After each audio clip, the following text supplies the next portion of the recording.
O frio e a baixa umidade relativa do ar trouxeram um movimento a mais no hospital da cidade. São crianças, idosos e adultos que procuram atendimento médico para vencer as doenças respiratórias. Na busca de uma solução para amenizar esse sério problema, nossa equipe esteve com um especialista no assunto. Nesta época do ano, o clima fica seco e a falta de umidade colabora com o aparecimento de uma série de problemas respiratórios. Hoje aqui na TV Norte vamos conversar com o médico alergista e imunologista, Dr. Rafael Antunes Coelho. Dr. Rafael, quais são os tipos de doenças respiratórias no inverno? Olha, é um termo equivocado que a gente costuma usar, estou gripado. No inverno não é tão comum o aparecimento de gripe como as pessoas pensam. O mais comum seriam os resfriados. Os resfriados cursam com a congestão nasal, que é o nariz entupido, ou mesmo aquela coriza, que é o nariz escorrendo. Isso não leva a febre, é um mal-estar só, e são vírus. E vírus não se usa antibiótico. O mais comum seria o aparecimento da rinite, da sinusite, da bronquite e da asma e dessas viroses respiratórias. Normalmente a gripe não é tão comum quanto as pessoas acham. Agora, doutor Rafael, a nossa equipe foi às ruas para saber da população januarense, para que a população januarense participe da nossa entrevista fazendo perguntas para o senhor. Vamos ao primeiro telespectador. Doutor Rafael, meu nome é Ailton. Eu queria saber o que fazer para evitar as crises alérgicas. Para evitar as crises alérgicas nessa época do ano, é interessante a gente entender por que elas surgem em maior incidência nessa época. Primeiro, a temperatura cai bastante, é uma época mais fria. Segundo, a umidade diminui também. E, por fim, os ventos aumentam, trazendo partículas no ar, que são as poeiras, os fragmentos de pelo de gato, pelo de cão e outros alergênios. Então, é importante a gente tomar cuidado com os cuidados em casa. Não varrer a casa, passar pano úmido, trocar os forros de cama 2 vezes por semana, evitar que móveis acumulem poeira nos cantos de parede. As roupas das crianças têm que ser acondicionadas de forma que não mofem. Então, são medidas básicas e simples que não necessitam de medicamento e, com certeza, 50% do tratamento das doenças respiratórias estão envolvendo esse controle ambiental que a gente chama, que é cuidar realmente do ambiente onde a pessoa passa a maior parte do tempo, que é em casa. Existe diferença entre rinite e sinusite, bronquite e asma? A diferença entre rinite e sinusite, vamos partir do ponto que as duas são doenças inflamatórias. A rinite trata de uma doença inflamatória nasal, dessa região que está sendo indicada. A sinusite é um processo inflamatório dos seios da face, que seria aqui, no caso, o seio frontal, essa região aqui, também essa região aqui. Na verdade, quando a gente fala de sinusite, é aquela queixa de dor de cabeça, normalmente na região dos olhos, que seria isso aqui.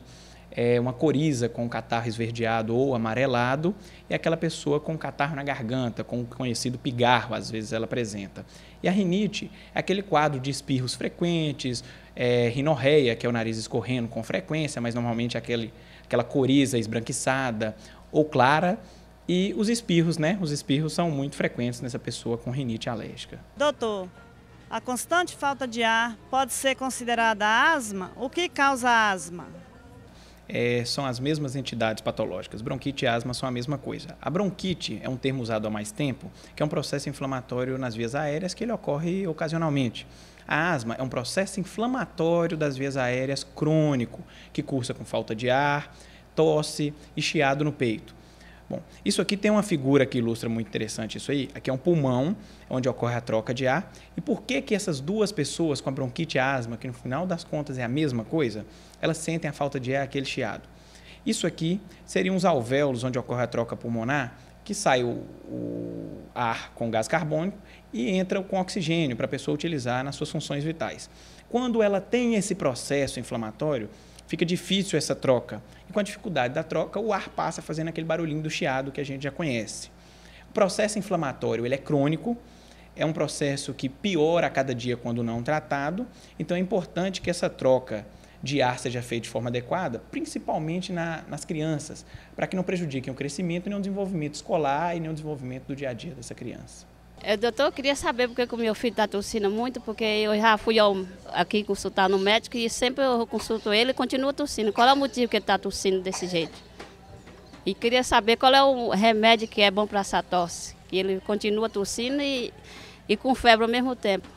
Essa pergunta é interessante porque existem medidas simples no dia a dia que podem contribuir para a melhora do paciente, no caso dessa criança. A primeira coisa, procurar o médico, né? A gente precisa fazer um acompanhamento com o médico para que o diagnóstico seja feito da forma adequada. A tosse ela pode ser desde uma virose ou até mesmo uma pneumonia ou, quem sabe, uma doença cardíaca. Então, é importante que o médico faça o diagnóstico. Mas é interessante dizer que manter o quarto úmido, toalha na cabeceira da cama, ou mesmo uma bacia com água no canto do quarto, é interessante, porque isso umidifica o ambiente e melhora as vias aéreas. Outra medida importante é oferecer periodicamente a essa criança ou esse adulto água. A hidratação das vias aéreas é a dica que eu deixo mais importante para essa época do ano. Doutor, vou voltar aqui à questão, até da figura que o senhor mostrou para a gente, falando do pulmão e tudo. Existe algum teste para se identificar no pulmão o que causa a falta de ar? Sim, essa pergunta é interessante porque aqui em Januária tem 1 ano já que eu estou na cidade e vem crescendo a procura por esse exame porque as pessoas não tinham acesso nem o conhecimento sobre a função dele, numa forma geral, à população. A espirometria é um medidor da função pulmonar da pessoa. Como existe o eletro do coração, que vê a função cardíaca, o eletro da cabeça, que o pessoal fala, que vê a função cerebral, o pulmão, a sua função, ela é medida pela espirometria. Então é importante, sim, essas pessoas que têm tosse crônica, que têm falta de ar com frequência, fazer o teste da espirometria e ter o diagnóstico, sim. Se é cardíaco, se é pulmonar, é importante fazer esse exame, que é um exame que contribui para o diagnóstico e, com certeza, para a melhora do dia a dia do paciente. Nossa reportagem de hoje falando sobre os problemas respiratórios, mais uma pergunta que vem do centro da cidade de Januária. Doutor Rafael, o que o senhor acha dos remédios caseiros?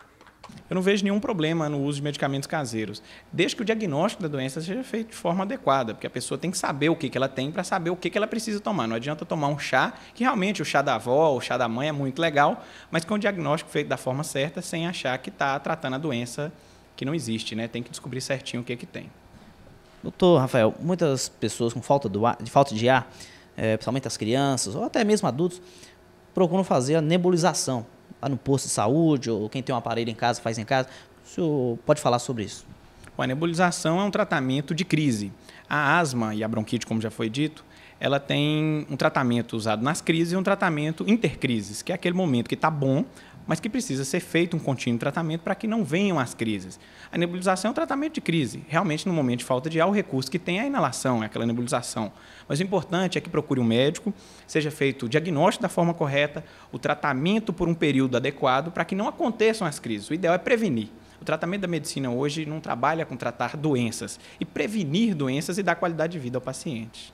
Ok, temos mais 2 perguntas, hein? Mais 2 telespectadores aqui perguntando ao doutor Rafael, hoje especial com a TV Norte. Doutor Rafael, eu queria saber por que nesse tempo a garganta fica tão seca? Doutor, eu queria saber do senhor, eu tomei a vacina contra a gripe e até hoje eu estou gripado. E será que está certo? Eu acho que tem que tomar mais providência. Como já foi dito, nessa época do ano, realmente o tempo fica seco, tanto a mucosa do nariz quanto a garganta costumam ficar secos. Então é importante a pessoa hidratar. O melhor tratamento para isso é beber bastante líquido, evitar ambientes secos, ambientes frios e ambientes fechados. No geral, são medidas simples de serem tomadas no dia a dia. Quanto a outra pergunta a respeito da vacina da gripe, não é muito verdade essa história. Provavelmente o que o senhor deve estar tendo são resfriados. Os resfriados, eles não te deixam com febre alta nem de cama, como é a gripe, eu disse anteriormente. A vacina, ela previne um dos tipos da gripe, não previne todos, claro, mas previne. Então, provavelmente, esse quadro que o senhor apresenta no dia a dia, ou é um quadro alérgico, tá? Precisa ser pesquisado por um médico, ou é mesmo uma virose, um quadro respiratório viral. Mas a vacina, ela não causa a gripe, não, pode ficar tranquilo. Doutor Rafael, muito obrigado pelas informações. Eu quero deixar aqui, obrigado pela oportunidade de estar com a gente. O senhor deixar uma recomendação, uma mensagem para as pessoas, principalmente aquelas pessoas que sofrem de rinite, bronquite, asma, etc.